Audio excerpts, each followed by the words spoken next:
तो जय हिंद दोस्तों, आपके अपने चैनल एसकेएम स्टडी पर एक बार फिर से स्वागत है। बहुत ही इंपॉर्टेंट वीडियो आपके लिए होने वाली है। यहाँ पर देखिए हम बात क्या करेंगे, अच्छी तरीके से आपको हम समझाएंगे और बताने का प्रयास करेंगे। जो भी स्टूडेंट्स हमारे साथ नए जुड़ेंगे चैनल को सब्सक्राइब कर देंगे, लाइक कमेंट शेयर जरूर कर देंगे, साथ ही साथ बेल आइकन को जरूर दबा देंगे ताकि जो भी वीडियो की नोटिफिकेशन हो आपके स्क्रीन पर तुरंत ही पहुँच जाए। देखिए मेरे प्यारे बच्चों, आपको अच्छी तरीके से समझाने का प्रयास करेंगे, पढ़ाने के वाले हैं। कक्षा 12 फिजिक्स की बात करेंगे। इसमें देखिए कौन सा चैप्टर आपके लिए हम ले रहे हैं, वैद्युत आवेशता क्षेत्र की बात करेंगे।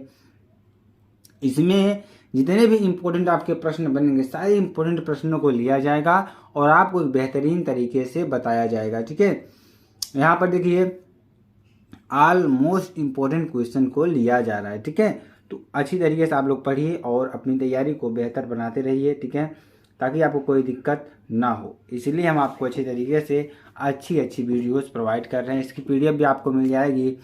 पीडीएफ कहाँ मिलेगी?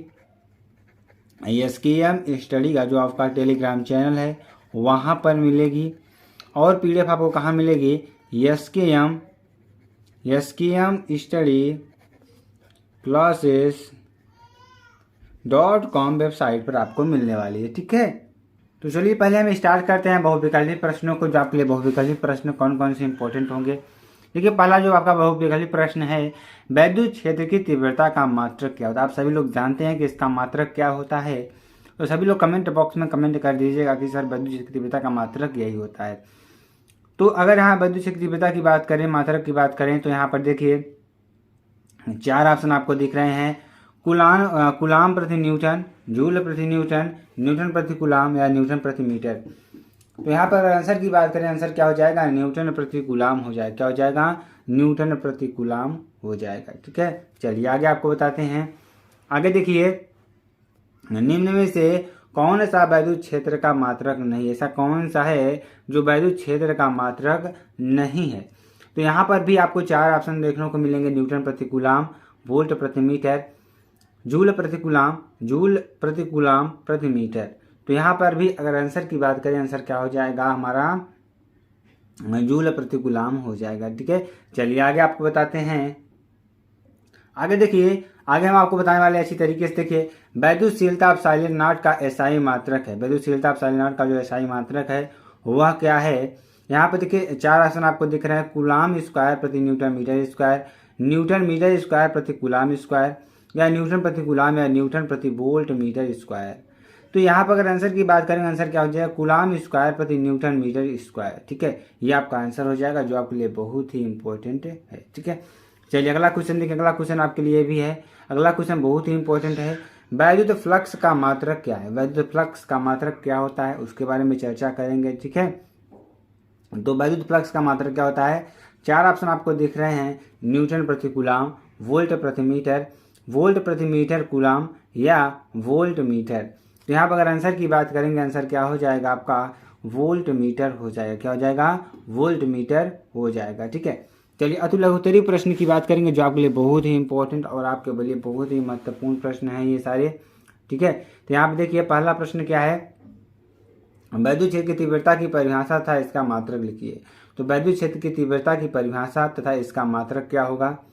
ठीक है, तो वैद्युत क्षेत्र में कहाँ पर? वैद्युत क्षेत्र में किसी बिंदु पर रखे परीक्षण आवेश पर, क्या करा कि वैद्युत क्षेत्र में किसी बिंदु पर रखे परीक्षण आवेश पर लगने वाले बल तथा परीक्षण आवेश के मान की निष्पत्ति को क्या करा कि वैद्युत क्षेत्र के किसी बिंदु पर करा कि वैद्युत क्षेत्र कोई किसी का बिंदु है। ठीक है, रखे परीक्षण आवेश पर, क्या रखे परीक्षण आवेश पर लगने वाले बल तथा परीक्षण आवेश के मान की निष्पत्ति को क्या करा है कि परीक्षण आवेश की निष्पत्ति या मान की निष्पत्ति को क्या कहते हैं? हम उस बिंदु पर वैद्युत क्षेत्र की तीव्रता ई कहते हैं। ठीक है, तो यहाँ पर देखिए निष्पत्ति क्या कहते हैं? वैद्युत क्षेत्र की तीव्रता ई कहते हैं। यहाँ पर देखिए ई बराबर क्या हो जाएगा? वेक्टर एफ अपान क्यू जीरो। क्या हो जाएगा? वेक्टर एफ अपान क्यू जीरो, यानी कि इसका मात्रक न्यूटन प्रति कुलाम होता है। क्या होता है? इसका मात्रक क्या होता है? न्यूटन प्रति कुलाम होता है। चलिए आगे आपको बताते हैं।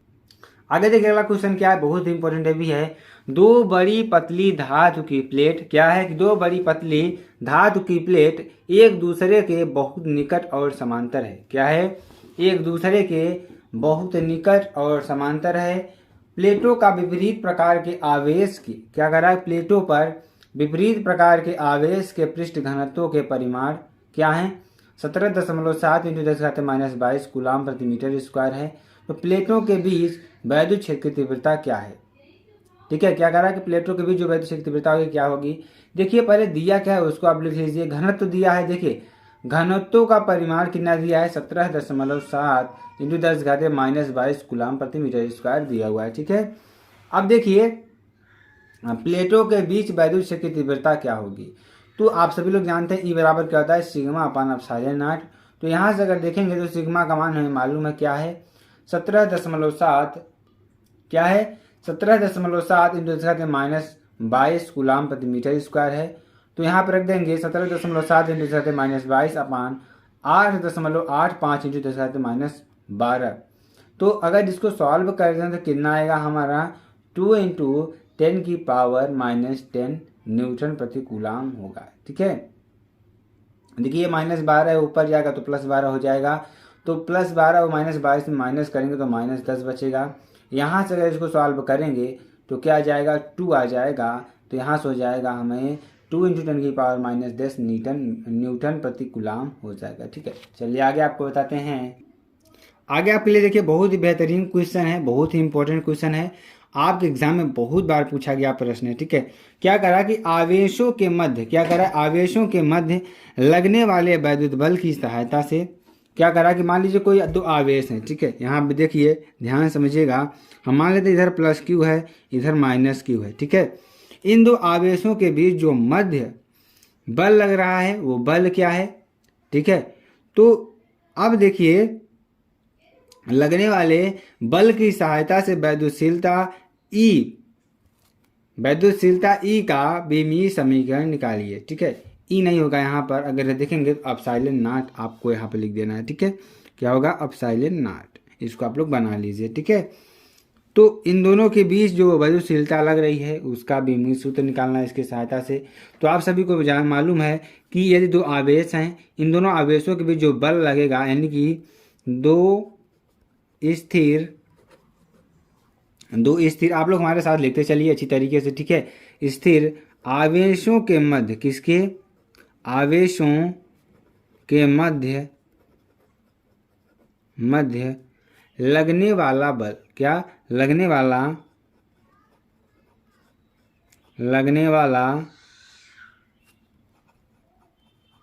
कार्यरत बल, क्या, कार्यरत बल। ठीक है, क्या हो जाएगा यहाँ पर अगर देखते हैं तो F बराबर क्या होता है, F बराबर, ध्यान से देखिएगा तभी आपको समझ में आएगा। F बराबर क्या होता है, 1/4 pi epsilon not into Q1 Q2 upon R square. ठीक है, ये हो जाएगा। अब यहाँ से देखिए अगर हम एप्सिलॉन नॉट को यहीं पे रखते हैं, इधर ले आते हैं तो बचेगा क्या, देखिए जो नीचे है ऊपर चला जाएगा तो ऊपर क्या क्या जाएगा, ये जाएगा R स्क्वायर और 4 पाई जाएगा, यानी कि R स्क्वायर। ठीक है, अगर इसकी बात करते हैं तो एक तरीके से देखिए इस तरीके से भी इसको लिख सकते हैं, कोई दिक्कत वाली बात नहीं है। ठीक है, F बराबर क्या हो जाएगा, इतना हो जाएगा। देखिए इसको इधर ले आएंगे, इसको इधर ले आएंगे और सारे इसको F को इधर ले आ लेंगे। ठीक है, या ऐसे करिए आप लोग 1n Q1 Q2 अपान क्या बचेगा, 4 पाई R स्क्वायर इंटू F। इस F को हम इधर ले आ लिए, कोई दिक्कत वाली बात नहीं है। तो आवेश का जो विमीय सूत्र होता है A इंटू टी होता है, ध्यान दीजिएगा। ठीक है, और अगर R की बात करेंगे तो L होगा। ठीक है, अगर हम F की बात करेंगे तो MLT की पावर -2 होता है, MLT की पावर -2 होता है। इतना आप सभी लोगों को मालूम है, कोई दिक्कत वाली बात नहीं है। ठीक है, चलिए अगर देखिए क्या हो जाएगा यहाँ पर, अगर इसको सॉल्व करते हैं तो सॉल्व करेंगे तो क्या हो जाएगा, AT इंटू AT, क्योंकि दो आवेश हैं, दोनों आवेशों के लिए हमें लिखना होगा। अपान में देखिए क्या हो जाएगा, ये तो आपको क्या हो जाएगा, नियतांक हो जाएगा। नियतांक का कोई विमीय सूत्र नहीं होता, इसको कैंसिल कर देंगे हम। बचेगा क्या हमारा, L, देखिए R का L होगा तो स्क्वायर का L स्क्वायर हो जाएगा, तो L स्क्वायर। ठीक, उसके बाद बचता है F का क्या हो जाएगा, MLT की पावर -2, क्या हो जाएगा mLT की पावर -2, ठीक है, ये हो जाएगा। चलिए यहाँ पर देखिए आगे आपको बताते हैं।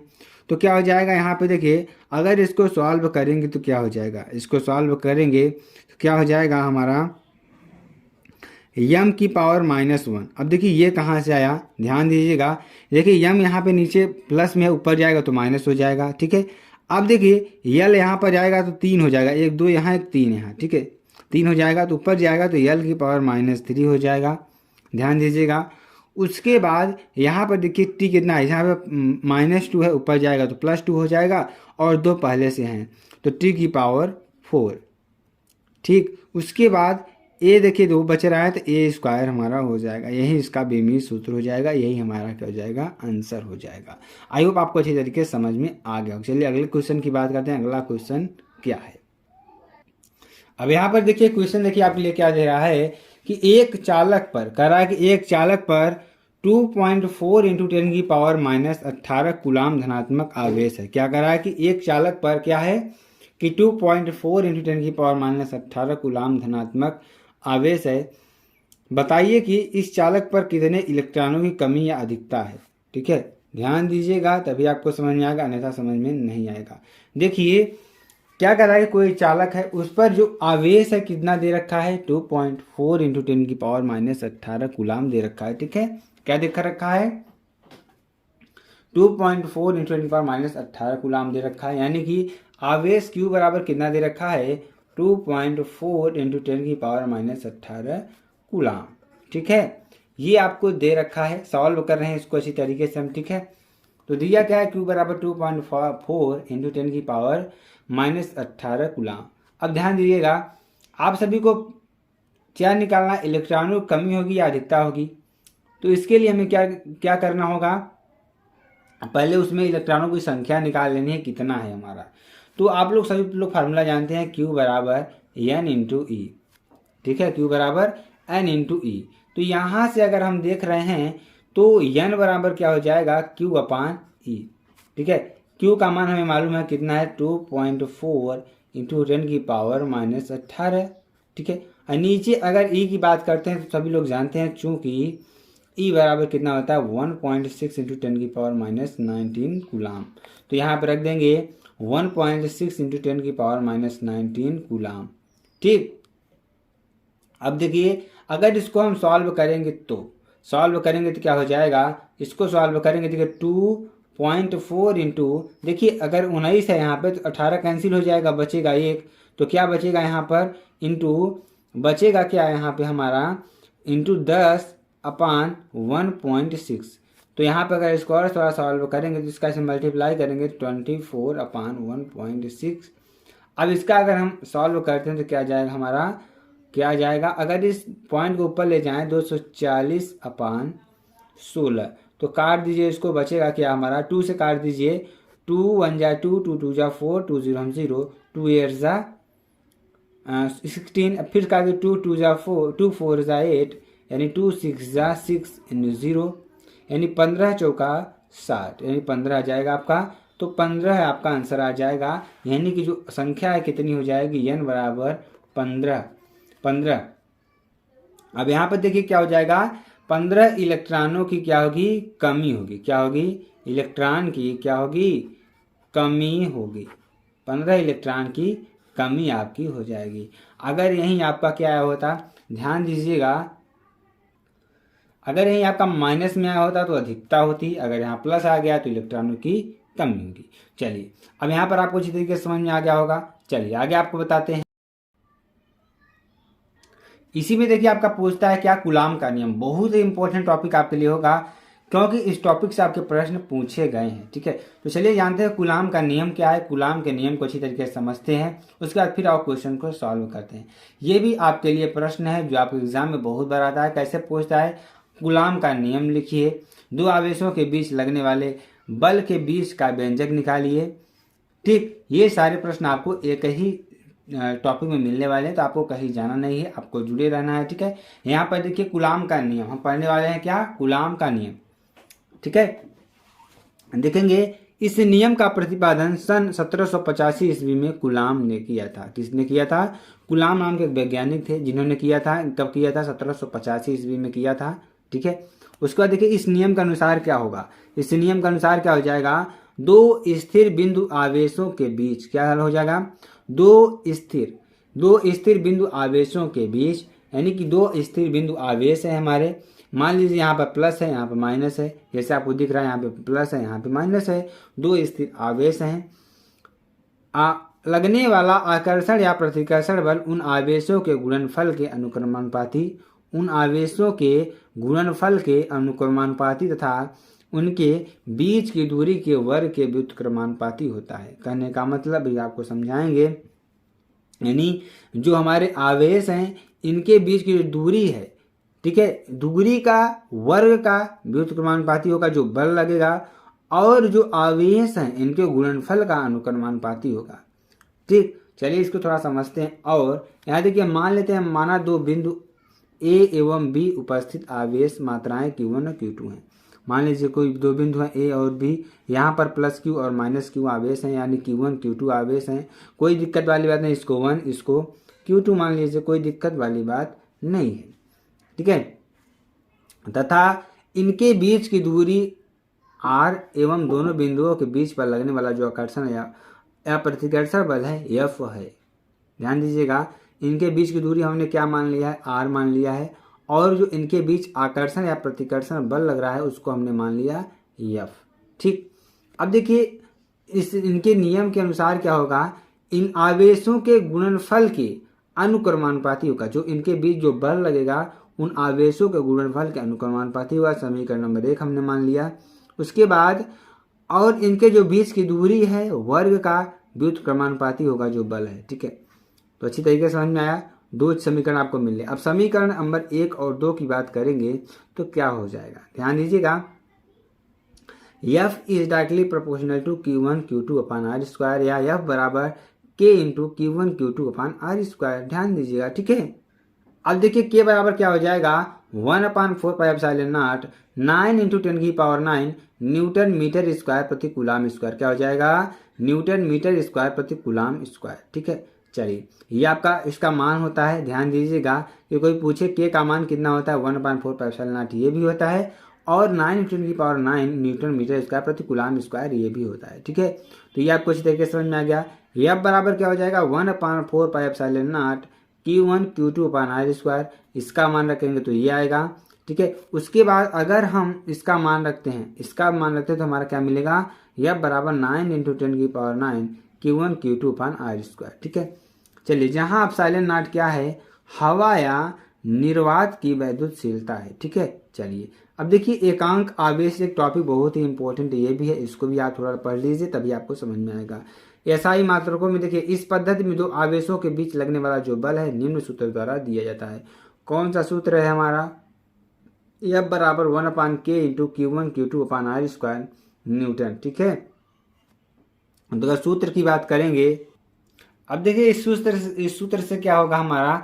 इस सूत्र में यदि F बराबर 9 इंटू 10⁹ न्यूटन क्या हो जाएगा? F हो जाएगा, और Q1 बराबर Q2 बराबर Q हो जाए तो देखिए क्या होगा? F बराबर हम क्या रख देंगे? 9 इंटू 10⁹ या 9 इंटू 10⁹ Q इंटू Q1 और Q2 बराबर क्या रख दिया हमने? Q रख दिया। तो हमें क्या मिलेगा? Q स्क्वायर बराबर 1 मिलेगा, या Q बराबर प्लस माइनस 1 मिलेगा। ठीक है, चलिए आगे आपको बताते हैं। तो अगर इसके परिभाषा की बात करें तो क्या हो जाएगा? यदि समान परीक्षण के दो सजातीय आवेश निर्वात या वायु में 1 मीटर की दूरी पर स्थित होने पर एक दूसरे को 9 इंटू 10⁹ न्यूटन के बल से प्रतिकर्षित करें तो प्रत्येक आवेश एकांक आवेश कहलाता है। ठीक है, क्या कहलाता है? प्रत्येक आवेश एकांक आवेश कहलाता है। चलिए अगला टॉपिक देखिए क्या है हमारा?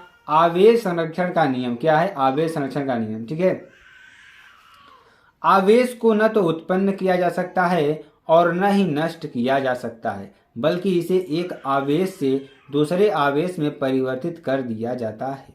ध्यान दीजिएगा, जो आवेश होता है इसको आप नष्ट भी नहीं कर सकते, इसको उत्पन्न भी नहीं कर सकते हैं, इसको एक रूपांतरण कर सकते हैं, यानी कि एक आवेश से दूसरे आवेश में इसकी ऊर्जा को पहुंचा सकते हैं। ठीक है, चलिए अगला टॉपिक देखिए, आधुनिक इलेक्ट्रॉन सिद्धांत। आधुनिक इलेक्ट्रॉन सिद्धांत क्या है कि दो वस्तुओं को रगड़ने से पहले दोनों वस्तुएं विद्युत की उदासीन होती हैं। यही क्या है, हमारा आधुनिक इलेक्ट्रॉन सिद्धांत है।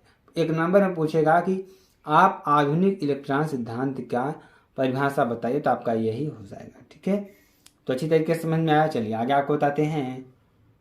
देखिए ये टॉपिक बहुत ही इंपॉर्टेंट है, बहुत बार पूछा गया है और आपके एग्जाम के लिए तो बहुत ही महत्वपूर्ण है। ठीक है, किसी बिंदु आवेश के कारण क्या कर रहा है, किसी बिंदु आवेश के कारण किसी बिंदु पर वैद्युत क्षेत्र की तीव्रता निकालिए। ठीक है, तो किसी बिंदु आवेश के कारण हमें क्या निकालना है, किसी बिंदु पर वैद्युत क्षेत्र की तीव्रता निकालनी है। मान लीजिए यहाँ पर कोई प्लस क्यू बिंदु आवेश है हमारा। ठीक है, हमारा ए है, हमारा बी है, इनके बीच की दूरी क्या है, आर है। ठीक है, तो प्लस क्यू बराबर Q2। ठीक है, तो मान लीजिए माना बिंदु आवेश प्लस क्यू के कारण, यानी कि माना बिंदु आवेश क्यू के कारण आर दूरी पर स्थित एक दूसरा आवेश Q0 है। क्या कहते हैं, माना बिंदु आवेश क्यू के कारण आर दूरी पर स्थित एक दूसरा आवेश Q0 है। इन दोनों आवेशों के मध्य लगने वाला प्रतिकर्षण बल F एवं विद्युत क्षेत्र की तीव्रता E हो तो। ठीक है, ध्यान दीजिएगा, चित्र के आधार पर ही आपको समझाते हैं थोड़ा आपको। देखिए मान लेते हैं माना बिंदु आवेश Q के कारण R दूरी पर क्या है, R दूरी पर, यानी कि आवेश के Q के कारण R दूरी पर स्थित एक दूसरा आवेश Q0 है। इन दोनों आवेशों के मध्य लगने वाला जो प्रतिकर्षण बल F एवं विद्युत क्षेत्र की तीव्रता E है, तो E बराबर क्या हो जाएगा, F/Q0, समीकरण नंबर 1। कूलाम के नियम से क्या हो जाएगा, F बराबर 1/4πε0 Q0 × Q/r², समीकरण नंबर 2। यहाँ से क्या हो जाएगा, समीकरण नंबर 2 में F का मान रखने पर, समीकरण नंबर 2 में अगर F का मान हम रख देंगे तो 1/4πε0 क्या हो जाएगा, Q0 × Q/Q0/r²। तो यहाँ से Q0 से Q0 कैंसिल, बचेगा क्या हमारा, Q/r² बचेगा। ठीक है, यही आपका वैद्युत क्षेत्र की तीव्रता हो जाएगी। चलिए आगे आपको बताते हैं। तो इसका आंसर क्या हो जाएगा, E बराबर 1/4πε0 Q/r², यही आपका आंसर हो जाएगा। यानी कि दो आवेशों परीक्षण आवेशों के बीच जो वैद्युत क्षेत्र की तीव्रता है उसके आवेश के अनुक्रमानुपाती होगी और उसके बीच की दूरी के वर्ग के व्युत्क्रमानुपाती होगी। यही आपका हमें प्रूव करना था, बहुत ही इंपॉर्टेंट है। ठीक है, चलिए अगला क्वेश्चन देखिए। अगला क्वेश्चन क्या है, बहुत ही इंपॉर्टेंट है, बहुत बार एग्जाम में पूछा गया प्रश्न है। क्या रहा है कि उस वैद्युत क्षेत्र की तीव्रता ज्ञात कीजिए जो 0.001 मिलीग्राम द्रव्यमान की एक तेल की बूंद जिस पर 3 इलेक्ट्रॉनिक आवेश है को संतुलित कर सके।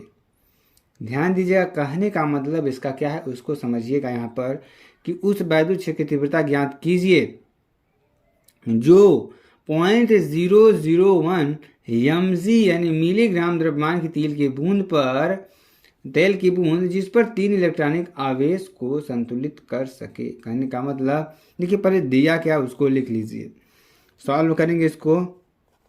पहले आपको दिया क्या है उसको लिख लीजिए। दिया है हमारा, क्या दिया है, दिया है तेल की एक बूंद का द्रव्यमान। कितना दिया है, तेल की एक बूंद का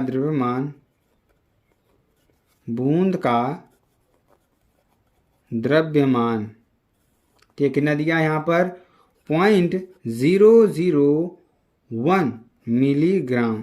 ठीक है, अगर इतना है तो इसको केजी में बदलेंगे तो कितना हो जाएगा हमारा 10⁻⁻9 केजी हो जाएगा। ठीक है, क्या हो जाएगा, 10⁻⁻9 केजी हो जाएगा। ध्यान दीजिएगा, ये आपको समझ में आया कि नहीं समझ में आया, अच्छी तरीके से बता दीजिएगा। ठीक है, चलिए आगे देखते हैं। आगे देखिए,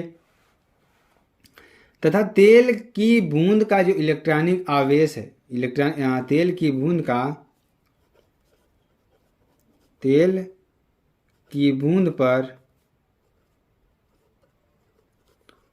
पर इलेक्ट्रॉनिक आवेश, क्या, इलेक्ट्रॉनिक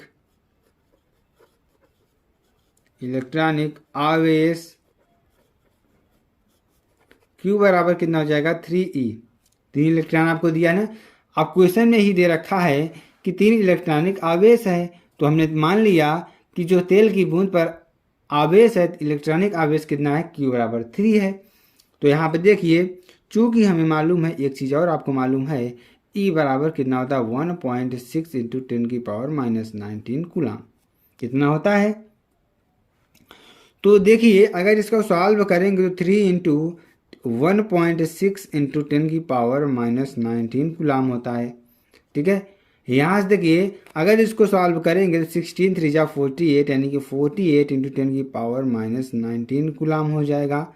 ध्यान दीजिएगा। उसके बाद देखिए वैद्युत क्षेत्र की तीव्रता, यानी कि अगर देखेंगे तो वैद्युत क्षेत्र की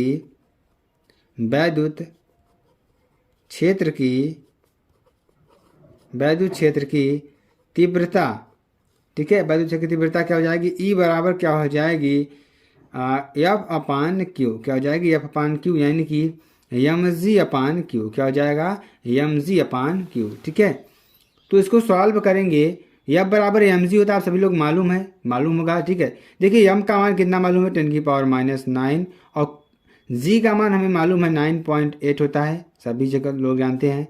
ठीक है, जो गुरुत्वीय त्वरण का मान होता है 9.8 होता है। ठीक है, चलिए आगे चलते हैं, आपको अच्छी तरीके से बताते हैं। यहाँ पर तो यहाँ पर अगर देख रहे हैं तो हमें कितना निकल कर आएगा यहाँ पर, यानी कि m का मान कितना है mg यानी कि 10⁻⁹ और g का मान कितना होता है 9.8 होता है। ठीक है, अब देखिए अब सॉल्व करेंगे इसको तो क्या हो जाएगा, हमें q का मान देखिए क्या आएगा, q का मान हमने निकाला है 4.8 इंटू 10⁻⁻19। अब यहाँ से इसको सॉल्व करेंगे तो क्या हो जाएगा हमारा, टोटल इसको सॉल्व करते हैं, देखिए ये -19 से ऊपर जाएगा तो +19 हो जाएगा, तो +19 में 19 घटाएंगे तो 10 बचेगा, तो यहाँ पे 10⁻10 बचा, कोई दिक्कत वाली बात नहीं है। उसके बाद देखिए 4.8 से अगर इसको हम काटते हैं तो कितना बचेगा 2.04 बचेगा इंटू 10⁻10, इसकी मात्रा क्या हो जाएगा न्यूटन प्रति कूलाम हो जाएगा। तो यहाँ पे देखिए तीव्रता E बराबर क्या निकल कर आई हमारी, 2.04 इंटू 10⁻10 न्यूटन प्रति कूलाम निकल कर आई। ठीक है, तो ये आपका आंसर हो जाएगा। तो मेरे प्यारे बच्चों, ये आपका चैप्टर फर्स्ट का जो महत्वपूर्ण प्रश्न है उसको हमने आपको बताया। अगर आपको वीडियो अच्छी लगती है तो आप चैनल को लाइक शेयर कमेंट सब्सक्राइब जरूर कर सकते हैं। फिर मिलते हैं नेक्स्ट वीडियो में नए टॉपिक के साथ, तब तक के लिए